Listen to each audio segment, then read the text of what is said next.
SLST যারা শারীর শিক্ষা কর্মশিক্ষা তাদের কোনো ডিসপিউট ছিল না, তাদেরকে অন্যায়ভাবে মামলা করে করে আটকে দেওয়া হয়েছে। কুণাল ঘোষ কি এখন আইনজ্ঞ হয়ে গেছে? MA BA LLB উনি পাস করেছেন নাকি যে ওনার কথার আমি উত্তর দিতে যাব?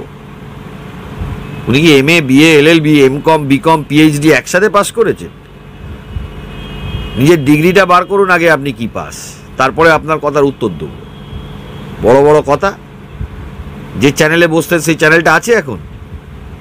কোথায় চলে গেল চ্যানেলটা? সেই চ্যানেলটা কার পয়সায় চলতো? বলা উচিত ছিল তো। তো মমতা বন্দ্যোপাধ্যায় সরকার সেই ভুল ভ্রান্তি কাটিয়ে বাকিদের চাকরি দেওয়ার চেষ্টা করছেন, আর এরা রাজনীতি করতে গিয়ে, চাকরিতে বাধা দিতে, মামলা করতে গিয়ে বাকিদের কাছ থেকে টাকা নিয়েছে। প্রসেস করেন কেন যেখানে আপনাদেরই বাধার মুখে পড়তে হয়? আজকে যদি এই নিট পরীক্ষাটা, নিট কর্তৃপক্ষ যদি বলতো যে না আমরা এই পরীক্ষাটাকেই রাখবো, নিয়ে লড়াই করা শুরু করতো, আদালতে করতে পারতো তো। নিট পরীক্ষার যারা কর্তৃপক্ষ তারা মনে করলে যে না এই পরীক্ষাটা ঠিকই হয়েছে, আমরা এটা নিয়ে লড়াই করব, করতে পারতো তো। তাদের সেইটুকু ক্ষমতা ছিল নিশ্চয়ই, সেটা তো কুণাল ঘোষ বলতে পারবেন। সেইটা করলে তাদেরও 10 বছর ধরে তারাও মামলা চালাতেন। ক্ষতিটা কিন্তু নিট কর্তৃপক্ষরও হতো না, আর ক্ষতিটা আর দুনিয়ার কারণ হতো না, ক্ষতিটা যারা ছাত্রছাত্রী তাদেরই হতো। এইখানে যে পরীক্ষার মধ্যে একবার যখন SSC প্রাইমারি পরীক্ষার মধ্যে একবার দাগ লেগে গেল, সঙ্গে সঙ্গে পুরো পরীক্ষা প্রসেসটাকে ক্যান্সেল করে নতুন করে পরীক্ষা নেওয়া সরকারের উচিত ছিল। এবং মামলা আজকে আপনি আমাকে রিপ্লেস করে দিন, আমার জায়গায় অন্য লোক আসবে, সে মামলা করবে। আইনজীবী তো আপনি আটকাতে পারবেন না। আমাদের পশ্চিমবাংলায় বার কাউন্সিলে প্রায় 25-30 হাজার লয়ার আছে, কলকাতা হাইকোর্টেও প্রচুর লয়ার আছে। আপনি তো মামলা করা আটকাতে পারবেন না কারোকে। কী করে মামলা করা আটকাবেন? কোন আইনে আটকাবেন? ওইসব ফালতু বাজারি গল্প বলা তো কোনো মানে হয় না। সত্যি কথাই মিডিয়ার সামনে বলেছি, যা রেকর্ড আছে। এখন ওনার যদি মনে হয় যে বিপ্লবী সাজি, সেখানে তো কিছু বলার নেই। তবে লড়াই আমরা করব পিসি আর ভাইপোর বিরুদ্ধে, এটা কনফার্ম। যদি ক্ষমতা থাকে আপনারা আটকাবেন।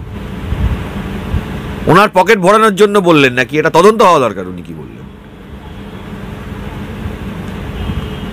কিন্তু এই যে আপনি এই কথাটা বলছেন, কিন্তু অন্য ক্ষেত্রে গতকালই কুণাল ঘোষ তিনি একটা প্রেস মিট করেছিলেন। সেক্ষেত্রে তো উনি আপনাদের যারা শিক্ষা দুর্নীতি মামলায় আইনজীবী তাদেরকে এক কাঠি তুলেছেন। তিনি তাদের বলছেন আপনারা নাকি পুরো বিষয়টাকে জটিল করছেন। আইনজীবীরা তো কোর্টে মামলা করতে আসে। উনি কার কথা বলেছেন আমি বলতে পারবো না। আইনজীবীরা কোর্টে মামলা করতে আসে। মামলা করাটা সরকারিভাবে অ্যাডভোকেটস অ্যাক্ট 1961-এ স্বীকৃত। অ্যাডভোকেটদের লাইসেন্স দেওয়া হয়, এবং কোনো ব্যক্তি যদি সে মনে করে সে অ্যাগ্রিভড, সে কোর্টে আসতে পারে। আইনজীবীদের সাথে এখানে কোনো সম্পর্ক নেই। আইনজীবীরা মামলা আসলে মামলা করবে, এটাই সারা পৃথিবী এবং সারা ভারতবর্ষ, সেখানে এটাই নিয়ম এবং এটা প্রচলিত ধারা।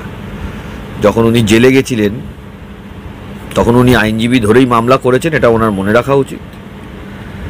অনেক সময় আইনজীবী ছাড়া ইন পার্সনও সওয়াল করেছেন, এটা আমি জানি। এবং যত মামলা হচ্ছে, যা হচ্ছে, আইনজীবীরা এখানে মামলা করতে পারে, এটা তাদের অধিকার। রাইট টু প্র্যাকটিস, এটাও অধিকার, সাংবিধানিক অধিকারের মধ্যে। ভাইপোর যারা লয়ার দাঁড়াচ্ছে তাদেরকে ভাইপো কী করে টাকা দিয়ে লয়ার দাঁড় করাচ্ছে, সেটাও তো একটা ব্যাপার হয়ে যাবে। এগুলো ভেগ কথাবার্তা না। যখন জেলে ছিলেন যেসব আইনজীবীদের দাঁড় করিয়েছিলেন সেগুলো টাকাগুলো কোথা থেকে পেয়েছিলেন সেটা তো ওনার, সেটাও বলা উচিত। নোট রোজগার করতে সুবিধা হবে বলে বলছে নাকি? রাজ্যে এতগুলো দুর্নীতি হচ্ছে, একটা পরীক্ষা ক্যান্সেল করেছে, করে নতুন পরীক্ষা নিয়েছে। 2012 সাল থেকে প্রাইমারি টেটের পরীক্ষা হচ্ছে, প্রত্যেকটা পরীক্ষাতে গণ্ডগোল হয়েছে। পশ্চিমবাংলা জুড়ে এবং ভারতবর্ষেরও বিভিন্ন জায়গায় দেখা যাচ্ছে প্রশ্নপত্র বিক্রি হওয়াটা একটা ফ্যাশনে পরিণত হয়েছে। যারা পরীক্ষা দিতে যাচ্ছেন তাদেরকে আগে থেকে প্রশ্ন বলে দেওয়া হচ্ছে বা বিক্রি হচ্ছে। এটা গুরুতর অপরাধ। শুধু খাতায় কলমে বা আইপিসিতে বা সিআরপিসিতে এটাকে অপরাধ দেখলে চলবে না। এটা এত বড় একটা সামাজিক অপরাধ যে ফিউচার জেনারেশনকে ধ্বংস করে দিতে পারে। আমি মনে করি কঠোর থেকে কঠোরতম ব্যবস্থা হওয়া উচিত। এবং এই যে নিট কর্তৃপক্ষ অভিযোগ আসা মাত্রই কোনো ডিসপিউটে না গিয়ে পরীক্ষাটাকে বাতিল করে ফ্রেশভাবে যে পরীক্ষা নিচ্ছে, আমি এই সিদ্ধান্ত ওয়েলকাম করছি। সুপ্রিম কোর্ট থেকে কয়েকজন, একটা প্রায় 1,500 স্টুডেন্ট যারা গ্রেস মার্ক পেয়েছিল তাদেরকে আবার পরীক্ষা দেওয়ার কথা বলা হয়েছে সুপ্রিম কোর্ট থেকে। কোনো সিলেকশন প্রসেসে, এটা পশ্চিমবাংলায় 2011-র আগে ছিল এবং ভারতবর্ষে এখনো বিভিন্ন জায়গাতে আছে, কোনো সিলেকশন প্রসেস বলুন, কোনো এন্ট্রেন্স পরীক্ষা বলুন, তাতে যদি এক চুলো দাগ লাগে, এক চুলো যদি দাগ লাগে, আমার মত ইমিডিয়েট ক্যান্সেল করে সেটা নতুন করে পরীক্ষা নেওয়া উচিত। একটা সিলেকশন প্রসেস বা একটা এন্ট্রেন্স টেস্টে একটা বিন্দু ডটের মতন দাগ বা কালি হওয়া উচিত না, তাহলে সিস্টেমটার ওপরে ফেথ নষ্ট হয়ে যাবে। যেটা একমাত্র ব্যতিক্রম হলো সারা ভারতবর্ষে পশ্চিমবাংলা। আপনি দেখুন, নিটের পরীক্ষা হয়েছে, লোককে দুবার পরীক্ষা দিতে হবে, এটা কোনো মানে খারাপ কিছু না, আরেকবার দেবে পরীক্ষা। কিছু লোক থাকবে, কিছু লোক চান্স পাবে, কিছু লোক পাবে না। কিন্তু সিস্টেমটার ওপরে যদি কোনো রকমভাবে একটা বিন্দুমাত্র দাগ লাগে,